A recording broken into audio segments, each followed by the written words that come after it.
welcome everybody, and welcome to Let's Talk About the Music. And we're here, believe it or not, in sunny Manchester, the last day of August.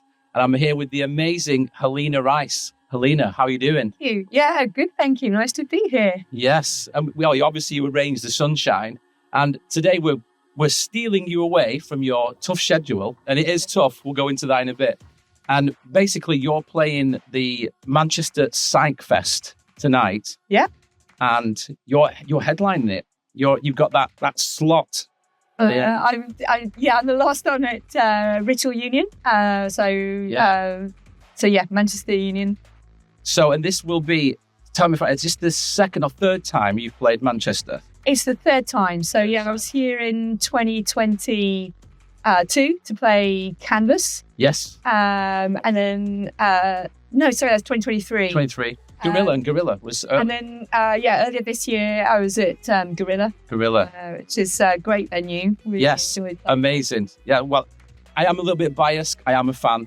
And I do always say that, but it is actually true. Like most of the people that we talk to, I do know them. And but like we were just saying just before we started rolling that things have kind of like they're going up and up for you. You're putting a lot of hard work in. You know, a lot of traveling. Where have you been this week? So this week I just back from Geneva. So I did a really lovely little festival called Nox Ori, which is just by Lake Geneva. So came into here to Manchester, and then tomorrow I'm playing a town near Venice. Oh wow! So a little arts festival there. So that'll be really nice. It's a little Manchester stop off. Yeah. Yes. Oh, amazing. So for people who may not quite be yet familiar with your music, so you are an electronic music producer, and you're working with a kind of an immersive experience. So it involves visuals. And tell us a little bit about that, because, I haven't got the vocabulary for it, but I know what looks and sounds good. So yeah, sure. Well, I guess on one hand, as an electronic music producer, I'm massively inspired by a lot of IDM artists, people like, digitally John Hopkins, Rival Consoles, Max Cooper. So guys like that. So it's emotional, I would say, emotive electronic music. But on the other side, I'm quite inspired also by particularly installation artists. So, for instance, there's a guy called Rio Giacada who's done quite a lot of installations, all around the world, but a few in London that I was lucky enough to see. And in that, the audience actually gets to be inside a kind of visual projection presentation, as well as having an audio presented from kind of 360 degrees. And then another thing that happened was I had a show at Abbey Road Studios in 2019, which kind of came about by chance, and it was a tech hackathon. So we were kind of encouraged to innovate and to try new stuff. And it happened that the company L Acoustics was there, and they had installed a 12.1 Elisa immersive soundscape. And a few days before, they said, why don't you try programming your set for immersive sound? And I was like, I don't sort of know about spatial audio. I don't know how the software works. They said, it's fine. We'll show you. So with the help of their engineers, in a few days, we turned it into a sort of spatialized audio set. And from then I was really kind of excited about that as another palette to work with. Yeah, so about the same time, I did a remix actually for a group called New Opera Hero. And they also program all their own lights. Yeah. And they encouraged me to do the same. So they lent me a couple of lights and showed me how that software worked. So in 2021, I was lucky to get an Arts Council grant that helped me put together both a light show, a spatial audio show, and I worked with a team of visual designers to do projections. And that was the first time I put it on in Copeland Gallery in Peckham. Yeah. So we kind of refit out just like an art gallery because the vision was kind of this crossover with art and music. Definitely. And tech. And, it went down really well with the audience. They really like the kind of combination, and the fact that when you come into a place where you've got spatial audio and you can kind of see the speakers ranged all around you, you kind of feel like the show is programmed for you as the audience. So the audience is at the center of it, and some of the stuff I do will range from quite abstract soundscapes through to quite beat-driven IDM. So with the soundscape stuff, I can actually be firing sounds at people from behind, from the side, So etc. that's positional audio, isn't it? Exactly, yeah. So if you have a multi-speaker system, what you're able to do is basically split your track into, granular sort of sound objects, and then reposition them in space. And you can pre-program all of that, or you can use controllers to kind of do on the fly. But it's like another dimension, really, of sound. Absolutely. I'm just kind of running that through in my head now that it's like a DJ, for example. I mean, talking about immersive and crowd reactions, and where if you're like people are reacting to your music, but what you're saying, if you're in the audience and you're like stood and there's a back speaker, you could send like an arpeggio or something or a texture in that side, and it'll obviously have a different effect. It'll be louder for the person stood there, and if you walk for the forward. So that was amazing. There's a lot to think about. And so sort of graduating from that show, a year later, I was at Earth Hackney. So we had a sold out show there. And that was an in-house L-acoustic system, which is fit with Ellie's technology. So that's a 17.1.8 sound system. So effectively, you've got big 5 stacks in the front of the stage, and the stage is really wide. So you can get really nice panning effects. But then you've also got 4 speakers on either side of you, 4 behind you, and 8 overheads. So while you might have a lot of the powerful sounds for track like bass and kick kind of coming almost from a traditional kind of frontal image, you can play with things like drone sounds and vox effects and have those kind of surround the audience.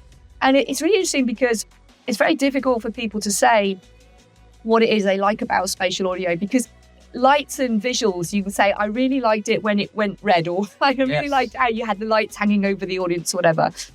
Sound is a really difficult thing for people to describe, but it's just a palpable difference. And, times where I've gone into like Dolby Atmos studios and my tracks had initially been playing in stereo, and then we've rewired it and it's playing spatial. There's just something kind of, beautiful sort of sound separation and otherworldly almost, otherworldly, it's a good word to use. And I did a show also at a place called Eclectic Art Lab, which sadly that venue's actually closed down now, although Eclectic is still an organisation that's very active. And they had a spatial audio system there. And I was actually signed to a label on the basis that Sine, who ran in Jazeera Records, just said I was standing there and there was just sound coming all around me. She genuinely felt the experience of the immersive audio. And at the end of the day, it's not about the technology or forcing technology on people. It's about the effect that you can get with that technology. I think you hit on something there, definitely, that we were just talking before about. You're very modest about all this because you do really know what you're talking about. And I've been to your shows, and it's like, I'm a fan of the music first, and then the immersive experience is kind of like new to me as well. And it's like the way you're describing it, it's like you do have to come to a show, don't you, really? Unless, which we can talk about now, you've got a new album coming out, and that was made with that technology. Is that right? That's right, yeah. And it's a little bit interesting because a lot of people release in Atmos now. And, this is going to be more and more prevalent in the future because, and the reason why this sort of revolution is different from maybe things like 5.1 and 7.1 before is that almost all the devices in the future will be fit with spatial audio, which means so things like in your car that will have a spatial audio system. iPhone, not iPhone, iPod new generations are spatially equipped, which means that all high-end labels, etc., are going to always deliver their artists' work in to the highest standard. Yes. So that's why there's an awful lot of remixing of artists that's currently flowing through Atmos equipped studios. Although that technology is now diffusing. So I do some lectures in universities, and almost every university is teaching immersive sound now, and it has its own Atmos studio. So I do feel like the people coming up now as producers, it's going to be natural to them to understand. I think it's going to be natural to them to understand spatial audio as much as they do stereo. So it's a similar movement as it probably was going from mono to stereo. In the first instance, but many times more, not just double the amount. It's so how many points are there? Sort of like if I did go into we mentioned before DBS in Manchester underneath New Century Hall, which we'll talk about that in a second as well. But I sat there and they played me a track, And to be honest, I was like angry afterwards because it's ruined it for me now, because I've heard what it sounds like when you hear, like you just mentioned, then you've literally flicked the switch. And then I was sat in the middle, and there was like speakers to the left, right, but also like diagonally up kind of thing. Yeah. And you mentioned the car before, because my question was, how's this going to work for consumers kind of thing? Like, where are you going to buy it? And they said, oh, well, there's already Mercedes and BMW are fitting this to the car. And then also in stadiums where you can, a lot of big stadiums in America where you can literally point where the sound's going to be. So I'm guessing that it's going to be, like I said, it's very beyond future-proof. This is where the technology is, and then obviously the artistry, and you're kind of using visuals and positional audio. It's mind-blowing, but it's cool at the same time. It's interesting because the philosophical shift in the new way that people are mixing for spatial is that it's object-based. So that means, me as a producer, I can place an object in space, and I say, I sort of want it to come from here. And then what happens is the technology, the files that you upload, like an ADM file, will reinterpret based on whether it thinks it's trying to do a binaural mix for headphones, whether it thinks it's a 7.1.4 Dolby system, where 9.1.6, or whether it's actually sort of playing out in a bigger sort of cinema speakers, etc. Okay. So the point is that the object kind of never changes. It's the software has to reinterpret what signal do I have to send to what speakers to give it the impression that sound is coming from there. So you have different resolutions, and the experience might be different in different formats. But yeah, you sort of have a picture in your head of, as a producer, of the sound, and then that gets reinterpreted into whatever the output system is. All right. So you literally are like seeing the music as well as like when you're writing the music first, but with that in mind that it can be, the layers can be spread across these kind of points. I think definitely as I've done this more and more, not only from a spatial point of view, but also from a live point of view, now it's almost like I can hear what's going to happen. Yes. When it lands in a system like that, or how that track might be split. And I have to say that we still live in a world where I have to be practical. So most of my gigs are actually stereo. Yeah. I try and do spatial audio, and more venues are switching on to it. But the truth is that most places are going to be doing left and right, and for now, and that's fine. So even in those venues, though, I try to bring some sense. I mean, as I say, it's not about the technology; it's about what's the way that I can wrap the experience around the audience to provide something that's emotive, because I think we're looking for connection really in music. So for instance, like with the lights, I use these kind of LED lights, and I try where possible to hang them over the audience, like somewhere that the venue might not normally have lights. The idea is that whatever you do, you just try and knock the audience a little bit, because they get so used to coming to a venue. They're like, I know it's this. Oh, and it's this band and it's doing whatever. Yeah. It's kind of like, oh, it's this venue, but I don't recognize this layout and the format and the way things are presented. So this is what I felt about installations like Ryoji Ikeda, and there's another amazing group of artists called United Visual Artists who work a lot with light and just in dark rooms. It is that they almost have this kind of alien invasion feel. Like you literally go in and you used to use the word otherworldly. Yeah, it's like that, and that's what I love about experiences. I like to go somewhere and feel in whatever way, and there's many ways of evoking that with an audience. But I like to feel like I've been taken out somewhere and to sort of come back somewhere different. That's amazing. Yeah, really good. So this is all just kind of. It's complex, but it makes sense. It really does. And so tell us about what's next, the music album tour.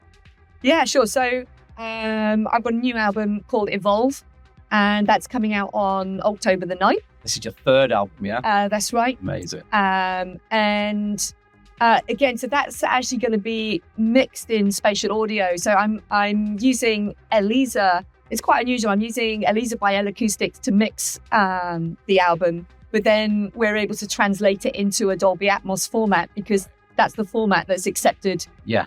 The ADM format is the format that's accepted by most distribution platforms. So I'm excited to do that, because I wanted the music to also people be able to experience it in its immersive form from a recorded side on headphones. Right. Good.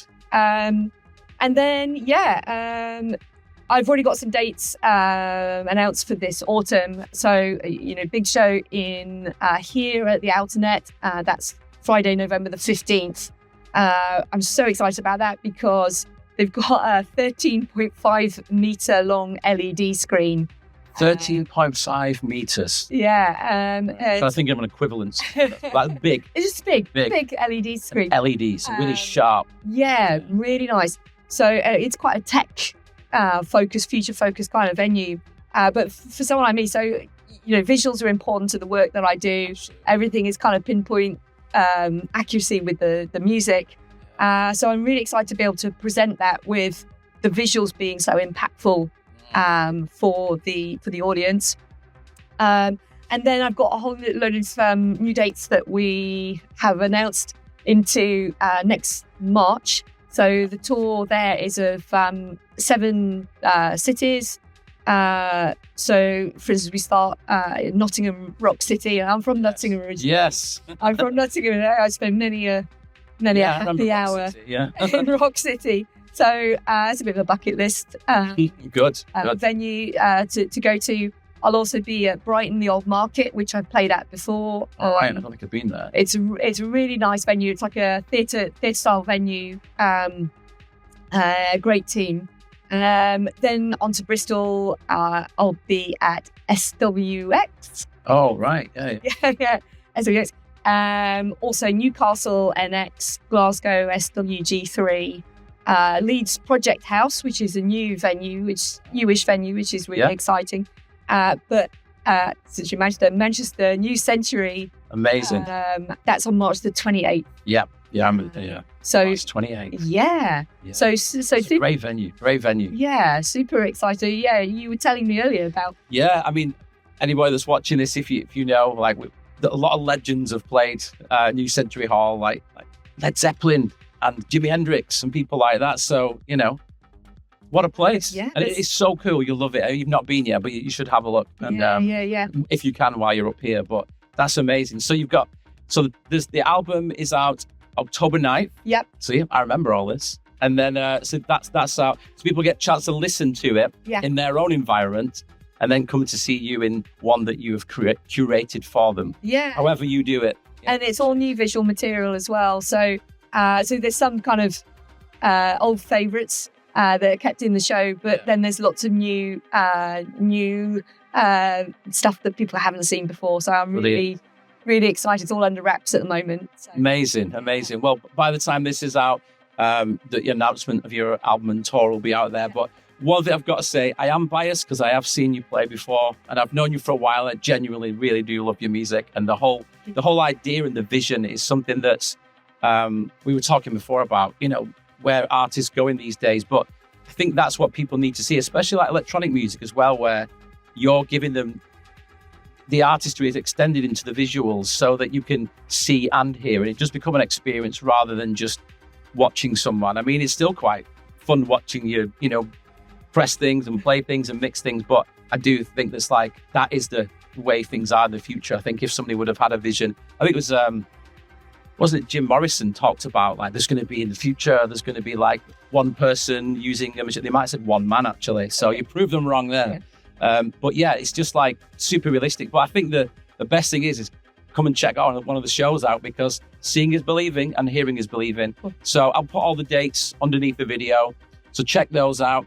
Check out all Halina's socials, and best of luck, and thanks for spending this time in your hefty schedule. Yeah, thanks a lot for having me. Thanks. Amazing.